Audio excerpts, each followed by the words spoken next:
Hello everyone, this is Stefan of Lush and Salty Aquariums. Welcome to my channel. All right, a couple of firsts here. I am debuting my new iPhone 13, so let's see if the video is improved, a little improved, or much improved from previous. I'm hoping for the latter. And I'm gonna do a fish room tour with all 4 tanks now up and running, and it may be the only 4 I'm able to ever get in this room, so they're going to be super sweet. They've got to be, because I can't divert my attentions elsewhere except for the massive big tank in the dining room, and that's not ready yet. So let's start where we ended the last video. This is a 12-gallon long from Lifeguard Aquatics. It's on the second shelf of this rack system, which is awesome. Hit me up about it if you want to know. I'm running a Hygger light, which is a low ball aquarium light, but it has a simple dimming mechanism and a nice on and off switch. You can put it on a timer if you want. I don't have any more plugs and no room for the timers, and I've never really taken to the digital versions of timers, but this isn't about that. So here on this end, I'm running some emerged plants coming out, draped on top of this beautiful piece of spiderwood, rootwood. It's a big chunk. We talked about it last time. I wanted it to be in the tank, but it was too big to negotiate the amount of space I had, even with a shallow tank. So in a fit of frustration, I slid it down and it seemed to work, and I just went with it. So you got to do in this hobby, you sort of go with it. Teachable moments one after the other. So I put some more black lava rock and a little artifact and a cleaning utensil right here to create a fun still life at the end. I've got some Swedish ivy, pothos. I've got lucky bamboo, and maybe another plant that I know for a fact will root in the water, and the roots will start to come down through there if they're not already. And this is going to be a great hidey hole kind of area where if I put the fish I'm thinking of in, they're undoubtedly going to nest here up and in the shade. And I'm thinking of sparkling gouramis or something. Well, no, that's what I was thinking of. If you move down along, I've got black lava rock and some gravel capping basically some UNS aqua soil, and that's about it. I've got crypts primarily, a little bit of dwarf hairgrass. There's a beautiful pink ram's horn snail. I've got some pink flamingo cryptocorn, which I'm excited about. There was 2 plants there, and here's 2 bigger ones here. I got those in Petco as tissue cultures, if you can believe it. That's an expensive plant. I'm excited to see if I can get it to root. So over here on the higher end, or I meant, the tall part, the part that's mostly hardscape, bigger pieces of black lava rock and a nice piece of spiderwood with Java fern primarily, and Anubias big in the back, and then some cuttings from my stem plants that I'm attempting to get a uniform growth here. I've got current shooting that way, and so the stems need to have a little bit of backbone to them. We'll see what happens. I know the Rotalo, or this Willicki here, is pretty weak, and so it's doing great now because it's on the far right, but if it was over here on the left, it would be blown right over. So right now, as far as livestock goes, I've got the cleaning crew in here. You saw some snails. There's some pygmy cories and autosynclus. Now, because they sort of look alike, they're schooling together, which I think is hilarious, but good for them. And then I've got some big ass Amano shrimps. Look at that one carrying eggs, which, as most of you know, will not come to fruition in freshwater systems. They need brackish or salt water. Down here, I'm gonna kneel. This is that gorgeous 32-gallon sort of river pseudo-biotope I created. Obviously not a legit biotope, not by a long shot. A beautiful piece of cherry wood, I think. I've heard it called that. It's not manzanilla wood, but it looks like it. And a beautiful school of really nice mountain minnows, right? Longfin variety. And they're not your father's white clouds. These were from a couple special breeders, and I'm happy to tell you who they are and how to hit them up. They've got YouTube channels. One group is from a European pedigree, and the other is from a guy who breeds them to be super special, and I'm not disappointed.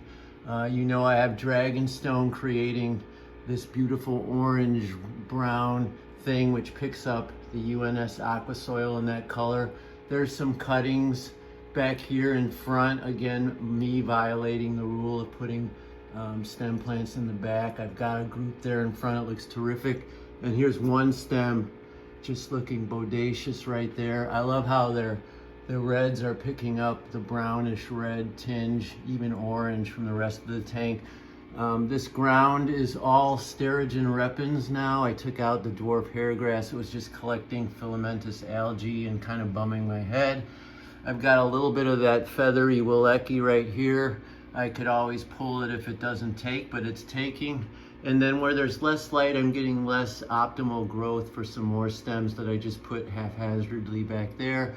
Otherwise, there's some dwarf sage and other, and a little bit of different hair grasses in there. Obviously, floating plants deluxe, and I've got the cleanup crew, maybe 40 Amano shrimp, a dozen orange laser catfish, or actually 10, and Autosynclus catfish.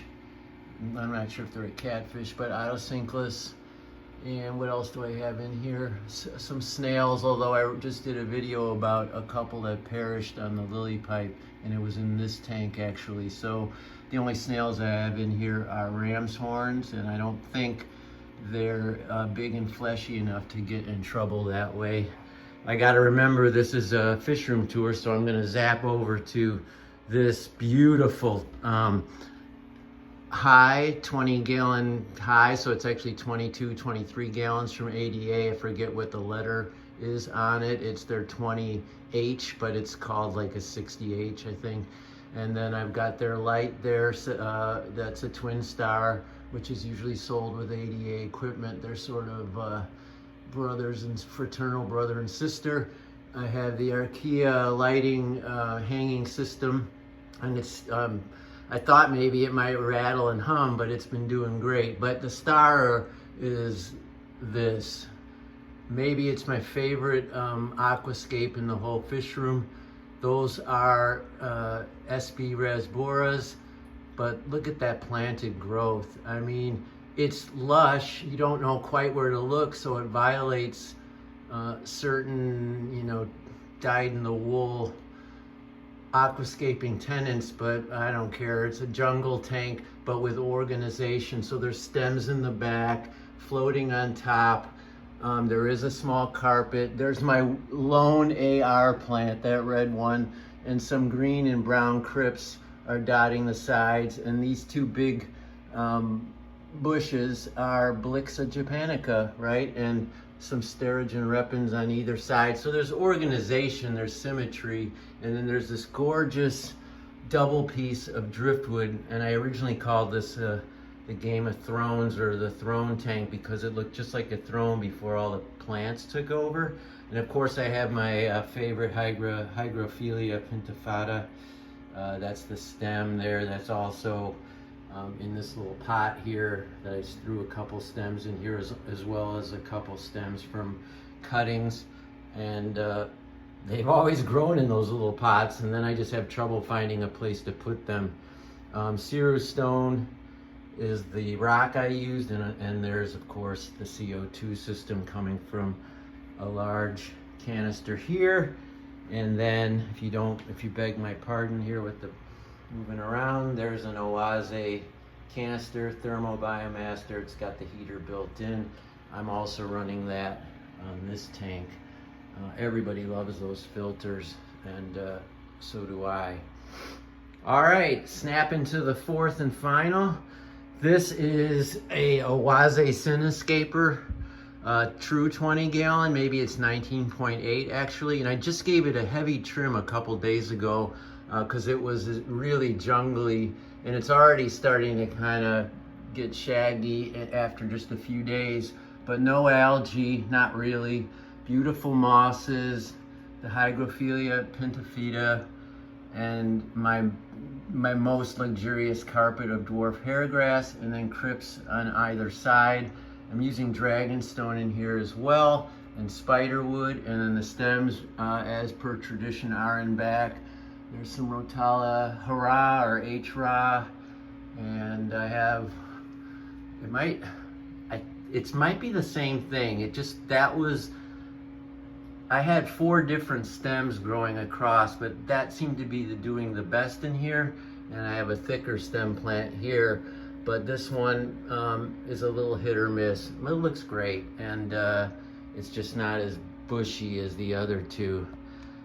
And the fish, green neon tetras, they after I trimmed this, they started really hanging out in the front, but they're a shy, reclusive blackwater fish, so you can get glimpses of them in the back, but I give you my word, they don't just hang out back there, or I'd be really disappointed.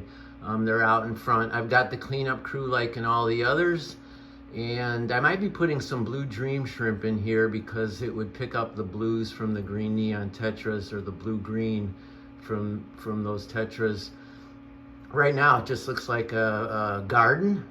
All the fish are in the back or in the thrush, but there's a big old Amano shrimp tootling by. But there's Cory, pygmy hasbrosus, or salt and pepper pygmy Cory cats in here. The Amano shrimp, obviously, and Otocinclus as well. There's also 5 red pencilfish. And once in a while, I find them all schooling right here, just sitting still as pencils on a table. There's an Otocinclus. There's one.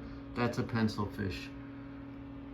And they look fat. I wouldn't be surprised if there's been some spawning of that particular species. Whether they ever come to fruition or not remains to be seen. I've yet to find a single fry in any of these tanks, but while I'm not holding my breath, I wouldn't be surprised either. In any event, that's the fish room too. Wait, let me talk about the fish room. There's the supply closet. You've got to have a place to keep your inventory. Now, while I have some tools and household goods way up in the top, everything else is devoted to fish keeping. And it's right there, right next to my chair. There's my dog Elmo, or Mo. Hey, say hi, a mammal. All right, there you go. Clickbait, clickbait. So I've got that right off to the side. And then if we swish around, that's how I get to my bedroom. That's how I get to the kitchen. So this is a thoroughfare, and I was a little creeped out about people walking through, but honestly, it's just my wife and occasionally one of my kids when they're home from school. So I also wanted it, and then of course I've got the hardscape, and I've got some neat containers store wooden cases, so it gives it a little pizzazz, a pretty sweet rug there, and then the fish wallpaper, right? And then while we're at it, I got this kind of killer spider light. Has nothing to do with fish. Maybe it looks a little bit like bubble coral, but I'm not doing saltwater stuff. Some fun artwork from my collection. A leather jacket all patched up. That's a 70s shot Perfecto from another one of my collections. OCD with the hobbies here. And then the last thing I'll tell you is out this door. Well, there's my finger. That's a fire escape. And there's nothing back there but a brick wall to the high-rise next door. So when I do water changes, it's so awesome. I can just run the water through the siphon right out and down the fire escape. I don't have to F around with the Python hose and go off into the kitchen and do all that. I can just do all that when I'm loading water in, but not when I'm offloading. So many surprises for a room that's in a condominium building that's a thoroughfare. It's kind of got everything I want and need, including the sirens of Chicago. But I'm at the 15 mark. I hope you enjoyed this tour of my 4. They're not nano anymore. They're not giant-monstrous. They look big because they're long. 2 of them are long and one's high, so there's definitely an illusion of height. But playing around with emerged and using your space alongside to create still lifes. Up here is a little bit random, but you know, everything can be part of the hobby. Like these beautiful pieces of wood against dragonstone, offsetting the tank there. All right, Elmo, let's close out. Per usual, keep your hands in the tank. Ciao for now.